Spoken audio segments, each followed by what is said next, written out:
Good day and welcome to the Parent Portal podcast. This podcast is presented by the Student Remediation Center as a platform to provide parents with tips and recommendations for navigating through their child's life's experiences. I am Mrs. Lewis, Principal at SRC Private Primary, and today I am joined by Alicia Halls, Lead Consultant at ALEMACSS Associates, as well as a guest parent. Today's discussion is centered around chatting about Christmas traditions. And of course, even as we prep for Christmas time coming just around the corner, we're going to be chatting today about what Christmas represents in families and how Christmas traditions impact family relationships as we look at developing positive family relationships. So Ms. Halls, welcome, and Mommy, welcome. Thank you. So we're jumping right in. What does Christmas represent to families? We know here in Trinidad and even in the wider Caribbean, we celebrate Christmas. Everyone from all walks of life, no matter what religion you are, what your background is, Christmas is the time where people come together. It is the happy time. It's the time when we sing jingle bell, and we sing about snow, even though we're a tropical island. And something about it is wonderful for some. But we must admit that it's not always wonderful for all. And we could also acknowledge that there are many out there that wish it was wonderful, desire for that happy, jolly, great feeling, but don't quite know how to navigate through family relationships to have that positive experience. So, Ms. Halls, can you share a little bit, even from your perspective as a counselor and a social worker, what does Christmas, that holiday season, represent to families? Thank you, Miss Lewis, first of all. I think when we think of Christmas, we think of Christ because that is the center of it. And as Miss Lewis said, despite your religious belief, it has been a universal concept that the foundation of Christmas has to do with Christ. And people have embraced that from race, regardless of race, religion, background. And we have found that over the years, the whole traditional Christ-centered Christmas has developed into a modern, more commercial kind of setting. So we have the hustle and the bustle. In the Caribbean, we have the ham and the pastel and the fruit cake and the punch and creme. We have the shopping till last minute. We have the putting up the curtains. And all these things are centered around building families, because you tend to get involved scrubbing down and washing down and getting all ready for everybody to come together and celebrate. And then there's the whole universal umbrella where we see the snow and the Santa Claus, and we tell the children Santa Claus bringing the gifts, and we have the children looking forward to the gifts. And some people, they go to church on a Sunday morning, they don't. So all these traditions are family oriented and family centered. And sometimes we tend to forget that we have people that don't have families. We have people who would have lost someone on Christmas Day, and to them, that whole celebration is lost. And they go through the season a little bit dampened and a little bit down. But generally speaking, when we think of Christmas tradition and we think about what brings the family together, it's Christ, it's love, it's celebration, it's food, it's family time, coming together. People who you haven't seen for years, and family members who didn't call and didn't visit. They're going to pass by to taste mommy hand, right? That black cake. So when we think of the general overall concept of Christmas, it's one of festivity. I don't know if mommy would agree with me.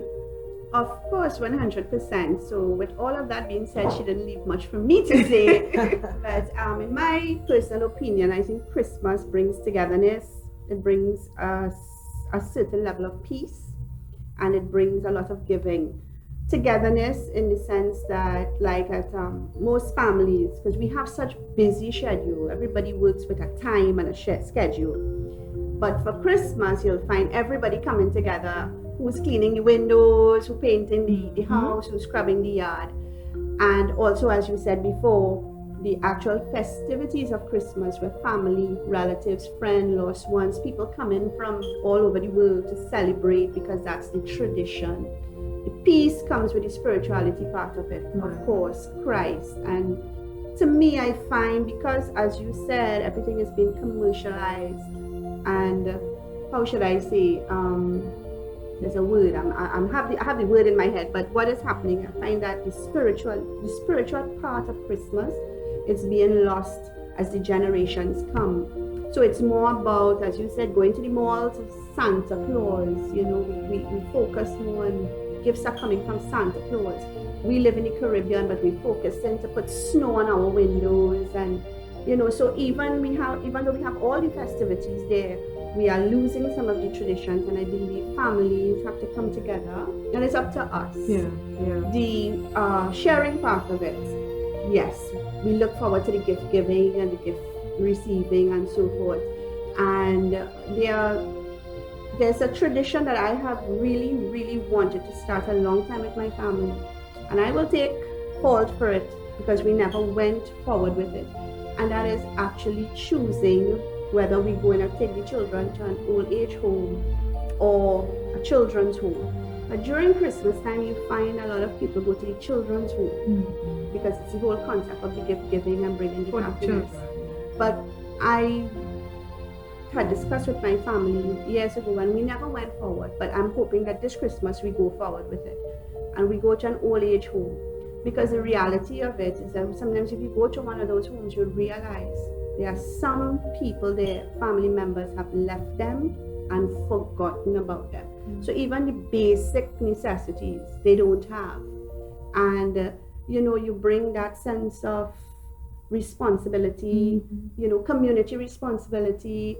You bring the Christ back into Christmas, you know, not just the sharing of the beautiful presents, but putting a smile on someone's face when they get something simple as a bottle of shampoo, you know. So that's, you know, more or less, yes, what I think.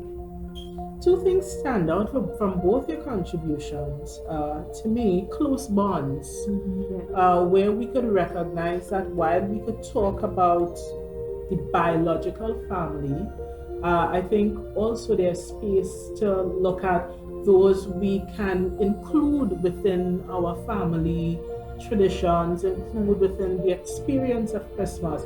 And even for those who probably don't have any family members, maybe whether you know, you're old and your other siblings or your parents have passed on, or whether it's because, you know, due to some circumstance or another, you don't have relatives close by with you, different country, whatever it is, that, you know, just encourage for those who are listening to be mindful to reach out. Sometimes we have colleagues, friends, acquaintances, different ones, that we could forget that this could be a lonely time. That while we are smiling and celebrating not just gifts, but celebrating the companionship, that we could be mindful to discuss as a family whether these persons, we could include them. And, you know, even as we talk about giving, you know, it's so awesome when we could think about going into maybe a children's home or a home for the aged. But even for those out there who are thinking, oh, I would like to give, but they don't feel like they're in a position to go that extent, consider something like just supporting a family if you can. Yes. You know, like something my family does at the holiday time is when we do Christmas shopping, we pick up extra items at the grocery for another family in need. And so we pack the box. At the holidays. I mean, we do it other times of the year too, but you know, we're especially sensitive to that. You know, again, you have persons who are in need, because Christmas isn't all about ham and jam, as we say, but sometimes Christmas could simply be about having the necessities, having, you know, picking up the, you know, a pack of flour, a box of Lipton, some sugar, some milk, some things, so that a family who maybe, those things may be luxury items for them, that they could say, wow, you know. Or what about if you're good at baking? Bake an extra bread. There might be, a neighbor somewhere that doesn't have a family that, an older gentleman, an older lady that lives on their own. Something as simple as, Tanty, uncle, look, I bring a cake for you. Look, I bake a bread for you. There are so many ways we could share and we could give. And so even as we talk about what Christmas represents, just really as we talk here to acknowledge that it does represent that time to bond through the relationships, through the preparation, and a time to give. Because giving doesn't always have to be about money. No. Because even there are times, what about your kids? Your kids are not working, but can your kids give up their time, that maybe if there is an elderly couple in the community and they help them with some of the house chores, maybe the step need to be washed down or the wall could be painted, they would appreciate that so much, that if we could give up our time. So there's so much that we could give, and it's great if we could be mindful of that.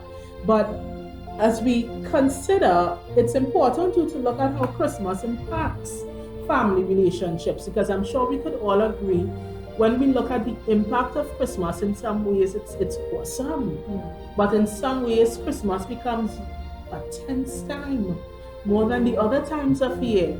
Ms. Halls, how could families navigate through these different emotional roller coaster experiences that we sometimes have at the holidays? I want to encourage families to allow this time to be a time of healing. Because of the fact that Christmas is so close to the ending of the year, we celebrate it at that time.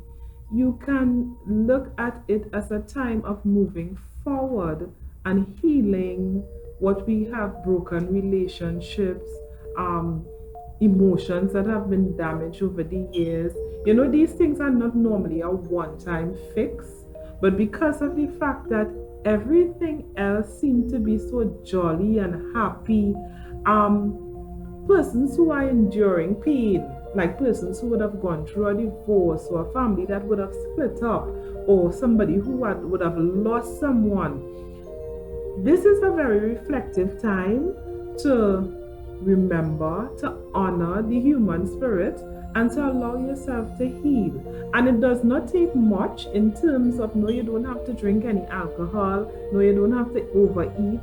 Sometimes you need to sit in silence and remember the goodness that you allowed to come into your life. Sometimes you need to remember the blessings that you have been afforded as an individual.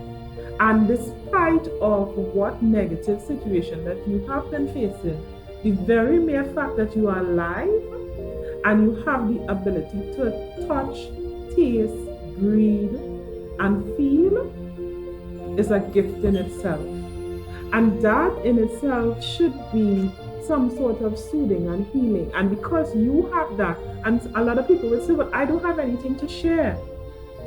But because you have that, it wouldn't cost you to walk down the street and look for somebody who don't have that and share a smile and share a conversation. So how are you going today? Share a meal, right? And these are some of the things, that whole gratitude concept of being grateful for just being and existing despite of.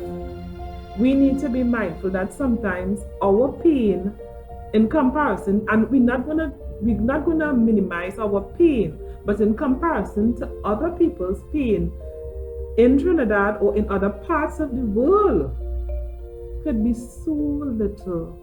And we could compare and look at things that we should be grateful for. We need to step back and say, you know what? I have so much to give. I have so much to share. So I want to encourage persons, as they think about Christmas, let it be a healing. Mom spoke about that whole peaceful spirit. Take some time in the middle of the hustle and bustle to reflect, and don't ever feel that you have nothing to share, because we always have something to share. If it's just a smile, we have something to share, and we must be mindful, because we have that smile, I can give it to you. It's very true. Yeah, and just to encourage our listeners as well, even as Ms. Halls was talking about healing and taking that time to pursue peace that Mommy talked about and healing, I really want to encourage listeners to make a commitment towards healing, to make a commitment to things that are good. Now, of course, coming down again to the end of the year is usually the time people get into the New Year's resolution spin. And while I am personally not much of an advocate that you need to wait until a particular time of year to make a change, hey, if you want to make a change, make a change. But it's an awesome time to look at a commitment, because we could start the healing process. As Ms. Hall said, it's not a one-off fix, but we don't want it to be lacking authenticity. We want it to be real. And so even in looking at making it real, the question is, while I lime and dine and smile and interact with you and we try to maybe get over hurdles, let's not pacify and pretend.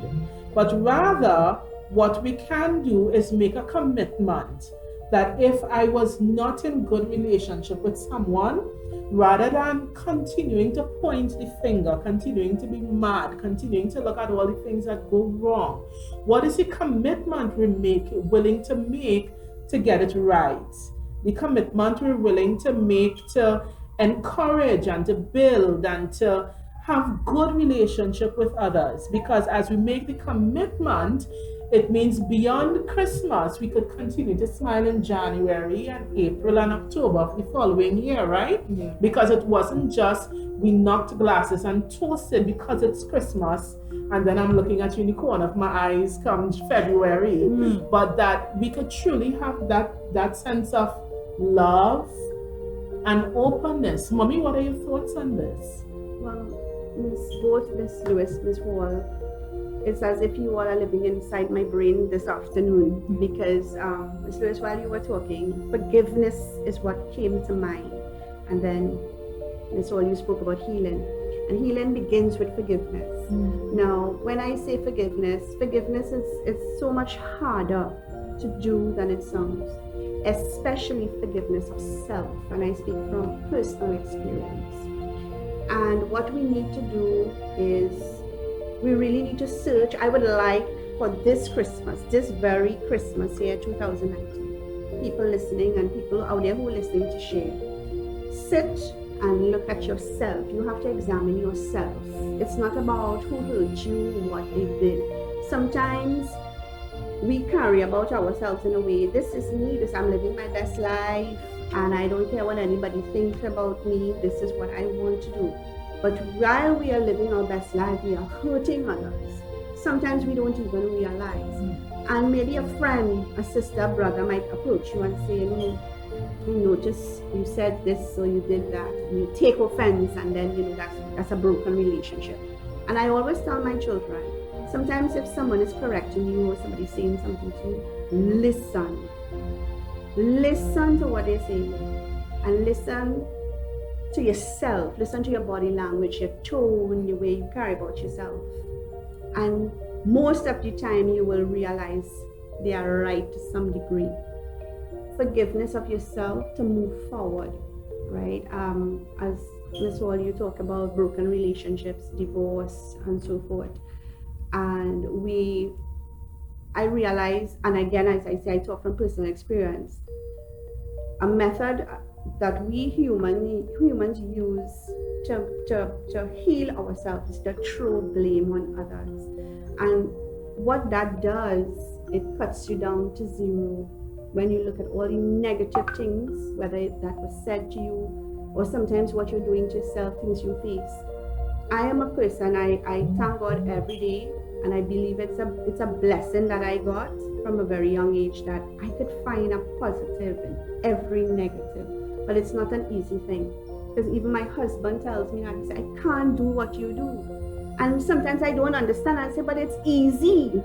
But really and truly, always look for, there's always a positive in every single thing. And if you have one negative situation come up and you sit down and you really do some serious soul searching, you will realize how much positive, there's so much more positive than negative in that situation. And when you get to that place, you have to forgive. Because if you don't forgive, it really cuts you down to zero. And then it's like a block. Nothing happens after that. Then you have the healing process. The healing process. And once you start that process, you just go forward and you move on. And you will find, as you said, that neighbor who's stressing you out every day for the year, something about Christmas. There is something about, especially that last week of December. I don't know if God himself comes down, but everybody, that same neighbor you're looking at, cut, I will, you know, when you see him in the morning, you'll smile. And you might say morning, and then you'll invite that person over for a drink or a meal or something. But as you said, when Christmas is over, Christmas night, it goes back. And, you know, it's about, as I said, forgiveness, healing, and moving forward. And I really like to see more people look into that, you know? Yeah, because what comes to mind, even as I think about what we've been chatting about, is what is important. You know, we could talk about developing relationships over the holidays. We could talk about family traditions. And we could even talk about how we regard what is the center or the meaning of Christmas.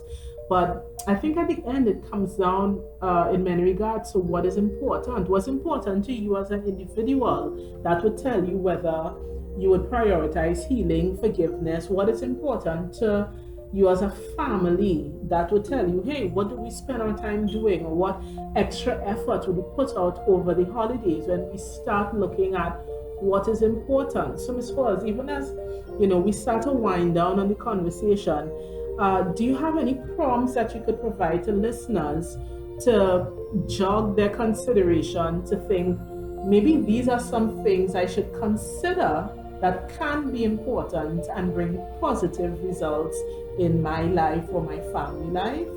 I think we all shared a point that I would like to embrace. One is that let us adopt a family culture that Christmas is not a one-day thing. The same essence or that feeling, or some of us say the spirit of Christmas, that healing, that forgiveness, that commitment to being better in the new year, that whole gratitude journey, that whole spirit of peace. And I would have highlighted 5 things there: forgiveness, healing, gratitude, peace, and being committed to these things. Let that take us throughout the year. So let Christmas be a daily family culture. You know, some people would laugh and say, hey, what do you're seeing Christmas? Because you have that smile on your face, you're happy. So if we can make those 5 things and be committed to those 4 things, January to December, our life would be so much better. And then that whole family tradition and that family culture, it wouldn't take one day for us to experience it. It wouldn't take one day for us to share it, but it would be a lifestyle. Make Christmas a lifestyle. Yeah, I think that's an awesome way to close. Yes. That even as, you know, Christmas is just around the corner for us, make Christmas a lifestyle, that the love, the joy, the peace, the gratitude, healing, wholeness, and commitment to the betterment of all. If we were to keep that as a daily commitment, it would make life oh so much better. So this, of course, is our last podcast before the holidays. We do wish everyone Merry Christmas. Sorry, we're not singing Merry Christmas. I'm sure the voices won't do it justice. We don't want to run it. We want you to come back, right? So we're not going to sing Merry Christmas to you, but we wish all of you all the best for the Christmas holidays, all the best to your families, and we look forward to having you all join us for the continuation of the Parent Portal podcast in the coming year. Blessings to all of you. Thank you, Ms. Halls. Thank you, Mommy, for joining in with this evening's discussion. Have a great one all.